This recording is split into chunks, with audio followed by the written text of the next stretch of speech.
কবরের ভিতর থেকে শুনতে পেলাম চিৎকার।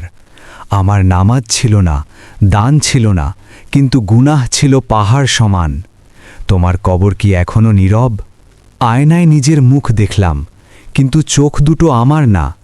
শয়তান হেসে বলল, তুই যা দেখিস সেটা তোর আমলের ছায়া। আজ রাতে আয়নার দিকে তাকাবে? মরার পর প্রথম প্রশ্ন হবে, তোর রব কে?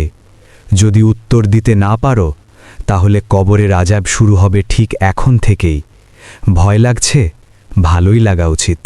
রাতে ঘুম ভাঙল, বুকের ওপর কিছু একটা বসে আছে।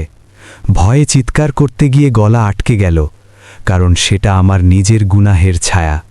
আল্লাহর কাছে ফিরে আসার সময় এখনো আছে নাকি শেষ? জিনেরা বলে, আমরা তোমার গুনাহের গন্ধ পাই অনেক দূর থেকে, আর তুমি এখনো ভাবছ আমি তো খুব ভালো মানুষ। কবরে গিয়ে দেখবে কে ভালো ছিল। স্বপ্নে দেখলাম কিয়ামত হয়ে গেছে। আমার আমলনামা খোলা হলো। প্রথম পাতাতেই লেখা, পর্দার দিকে তাকানোর গুনাহ 1472। আর আমি চুপ করে দাঁড়িয়ে রইলাম। তুমি কি দেখবে তোমার পাতায়?